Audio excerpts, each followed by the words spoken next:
Hey guys, नमस्कार सभी को। आपका स्वागत है मेरे ब्रेनी गेम प्ले चैनल में। आई होप गाइज आप सभी लोग अच्छे हो। आपको मेरे चैनल के वीडियोस अच्छे लगते हो तो गाइज प्लीज़ शेयर करो। अगर आपको कोई टॉपिक या गेम सजेस्ट करनी हो तो कमेंट करो। तो बिना रुकावट के शुरू करते हैं आज की वीडियो। आज हम बात करेंगे इंडिया के one of the best fort Lal Qila, जिसे जय हिंदुस्तान लाल किला भी कहते हैं। सबसे पहले हम बात करेंगे लाल किले के इतिहास के बारे में। राजधानी दिल्ली में स्थित भारतीय और मुगल वास्तुशैली से बने इस भव्य ऐतिहासिक कलाकृति का निर्माण 5वें मुगल शासक शाहजहां ने करवाया था। यह शानदार किला दिल्ली के केंद्र में यमुना नदी के तट पर स्थित है, जो कि तीनों तरफ से यमुना नदी से घिरा हुआ है, जिसके अद्भुत सौंदर्य और आकर्षण को देखते ही रहने का मन करता है। विश्व धरोहर की लिस्ट में शामिल दुनिया के इस सर्वश्रेष्ठ किले के निर्माण काम की शुरुआत मुगल सम्राट शाहजहां के द्वारा 1638 ईस्वी सन में करवाई गई थी। भारत के इस भव्य लाल किले का निर्माण काम 1643 ईस्वी तक करीब 10 साल तक चला। आपको बता दें कि शाहजहां इस किले को उनके द्वारा बनवाए गए सभी किलों में बेहद आकर्षक और सुंदर बनाना चाहते थे। इसलिए उन्होंने 38 ईस्वी में ही अपनी राजधानी आगरा को दिल्ली शिफ्ट कर दिया था और फिर तल्लीनता से इस किले के निर्माण में ध्यान देकर इसे भव्य और आकर्षक रूप दिया था। मुगल सम्राट शाहजहां ने आगरा में स्थित ताजमहल को भव्य रूप देने वाले डिजाइनर और मुगल काल के प्रसिद्ध वास्तुकार उस्ताद अहमद लाहौरी को इस किले की शाही डिजाइन बनाने के लिए चुना था। वही उस्ताद अहमद अपने नाम की तरह ही अपनी कल्पना शक्ति से शानदार इमारत बनाने में उस्ताद थे। उन्होंने लाल किला को बनवाने में भी अपनी पूरे विवेकशीलता और कल्पनाशीलता का इस्तेमाल कर इसे अति सुंदर और भव्य रूप दिया था। यही वजह है कि लाल किले के निर्माण के इतने सालों के बाद आज भी इस किले की विशालता और खूबसूरती के लिए विश्व भर जाना जाता है। वही 17वीं शताब्दी पर जब लाल किले पर मुगल बादशाह जहांगीर शाह का कब्जा हो गया, तब करीब 30 साल तक लाल किले को बिना शासक के रहना पड़ा।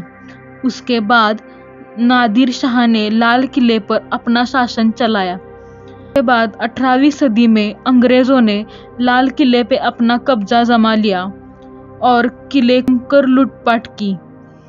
भारत की आज़ादी के बाद सबसे पहले देश के पहले पंतप्रधान जवाहरलाल नेहरू ने इस पर तिरंगा फहराकर देश के नाम का संदेश दिया था।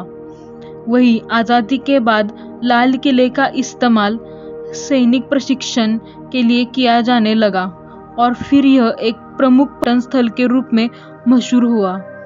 वही इसके आकर्षण और भव्यता की वजह से 2007 में विश्व धरोहर की सूची में शामिल किया गया और आज इस खूबसूरती को देखने के लिए दुनिया के कोने कोने से लोग आते हैं। लाल किले के बनावट के बारे में। लाल किला सलीमगढ़ के पूर्वी छोर पर स्थित है। इसको अपना नाम लाल बलुआ पत्थर की वजह से मिला।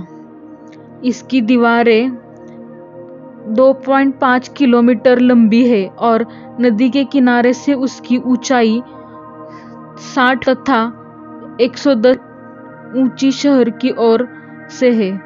इसके नाप खोज करने पर ज्ञात हुआ कि इसकी योजना एक 82 मीटर की वर्गाकार ग्रिड का प्रयोग कर बनाई गई है। लाल किले की योजना पूर्ण रूप से की गई थी और इसके बाद के बदलावों ने भी इसकी योजना के मूल रूप में कोई बदलाव नहीं होने दिया है। 18वीं सदी में कुछ लुटेरों एवं आक्रमणकारियों द्वारा इसके कई भागों को क्षति पहुंचाई गई थी। 1857 का प्रथम स्वतंत्रता संग्राम के बाद किले को ब्रिटिश सेना के मुख्यालय के रूप में प्रयोग किया जाने लगा था। इस सेना ने इसके करीब 80% मंडपों तथा उद्यानों को नष्ट कर दिया था। इन नष्ट हुए बागों एवं बचे भागों को पुनर्स्थापित करने की योजना सन 1903 में उमेद दानिश द्वारा चलाई गई। लाल किले में उच्च स्तर की कला एवं विभूषक कार्य दृश्य है। कलाकृतियां फारसी, यूरोपीय एवं भारतीय कला का संश्लेषण है, जिसका परिणाम विशिष्ट एवं अनुरूप शाहजहां शैली है। यह शैली रंग, अभिव्यंजना एवं रूप में उत्कृष्ट है। लाल किला दिल्ली की एक महत्वपूर्ण इमारत समूह है, जो भारतीय इतिहास एवं उसकी कलाओं को अपने में समेटे हुए। इसका महत्व समय की सीमाओं से बढ़कर है। यह वास्तुकला संबंधी प्रतिभा एवं शक्ति का प्रतीक है। सन 1913 में इसे राष्ट्रीय महत्व के स्मारक में घोषित होने से पूर्व की उत्तरकालीनता को संरक्षित एवं परीक्षित करने हेतु प्रयास हुए थे।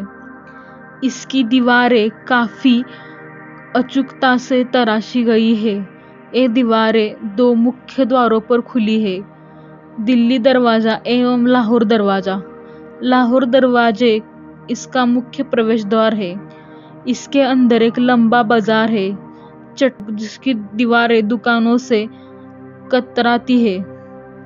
के बाद एक बड़ा खुला स्थान है, जहाँ यह लंबी उत्तर दक्षिण सड़क को काटता है। यही सड़क पहले किले को सैनिक एवं नागरिक महिलाओं को दो भागों में बांटती थी। यह सड़क का दक्षिणी छोर दिल्ली गेट पर है। इस महल में लाहौर गेट से चट्टा चौक तक आने वाली सड़क से लगे खुले मैदान में पूर्वी ओर नकार खाना बना है। यह संगीतज्ञों हेतु बने महल का मुख्य द्वार है। इस गेट के पार एक और खुला मैदान है, जो कि मूलतः दीवाने आम का प्रांगण हुआ करता था। आम यह जनसाधन हेतु बना बृहद प्रांगण था। एक अलंकृत सिंहासन का छज्जा दीवान की पूर्वी दीवार पर बना था। यह बादशाह के लिए बना था और सुलेमान के राज सिंहासन की नकल थी। यहाँ राजगद्दी के पीछे की ओर शाही निजी कक्ष स्থাपित है। इस क्षेत्र में पूर्वी छोर पर ऊंचे चबूतरों पर बने गुंबद इमारतों की कतार है, जिसने यमुना नदी का किनारा दिखाई पड़ता है। ये मंडप एक छोटी नहर से जुड़े हैं, जिसे नहर-ए-बहिश्त कहते हैं, जो सभी कक्षों के मध्य से जाती है। किले के पूर्वोत्तर छोर पर बने शाह बुर्ज पर यमुना से पानी चढ़ाया जाता है, जहाँ से इस नहर को जल आपूर्ति होती है। इस किले का परिपूर्ण कुरान में वर्णित स्वर्ग या जन्नत के अनुसार बना है। यहाँ लिखी एक आयत कहती है, यदि पृथ्वी पर कहीं जन्नत है तो वो यही है। महल के दो दक्षिणवर्ती प्रासाद महिलाओं के हेतु बनाए हैं, जिन्हें जनाना कहते हैं। मुमताज महल जो अब संग्रहालय बना हुआ है, और रंगमहल जिसमें सुवर्ण मंडित नक्शाकृत छतें एवं संगमरवरों से बनाया है, जिससे नहर-ए-बहिश्त से जल आता है। दक्षिण से तीसरा मंडप है खास महल। इसमें शाही कक्ष बने हैं। इसमें राजसी शयन कक्ष, प्रार्थना कक्ष, एक बरामदा और मुसमन बुर्ज बने हैं। इस बुर्ज से बादशाह जनता को दर्शन देते थे। अगला मंडप है दीवाने खास, जो राजा का मुक्त हस्त से सुसज्जित निजी सभा कक्ष था। यह सचिवीय एवं मंत्रिमंडल तथा सभासदों के बैठकों के काम आता था। इस मंडप में पिटरा ड्यूरा से पुष्पीय आकृति से मंडित स्तंभ बने हैं। इसमें सुवर्ण परत भी मड़ी है तथा बहुमूल्य रत्न जड़े हैं।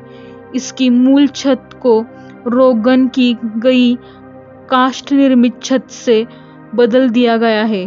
इसमें अब रजत पर सुवर्ण मंडन किया गया है। अगला मंडप है हमाम, जो कि राजसी स्नानगार था एवं तुर्की शैली में बना है। इसमें संगमरमर में मुगल अलंकरण एवं रंगीन पाषाण भी जड़े हैं। हमाम के पश्चिम में मोती मस्जिद बनी है। यह सन 1659 में बाद में बनाई गई थी, जो औरंगजेब की निजी मस्जिद थी। यह एक छोटी 3 गुंबद वाली तराशे हुए श्वेत संगमरमर से निर्मित है। इसका मुख्य फलक 3 मेहराबों से युक्त है। लाल किला के सौंदर्य, भव्यता और आकर्षण को देखने दुनिया कोने कोने से लोग आते हैं और इसकी शाही बनावट और अनूठी वास्तुकला की प्रशंसा करते हैं। आई होप गाइज आपको लाल किले का इतिहास जानकर अच्छा लगा हो। अगर आपको मेरे वीडियोस अच्छे लगते हो तो प्लीज़ गाइज लाइक, शेयर और सब्सक्राइब करें। Thank you guys.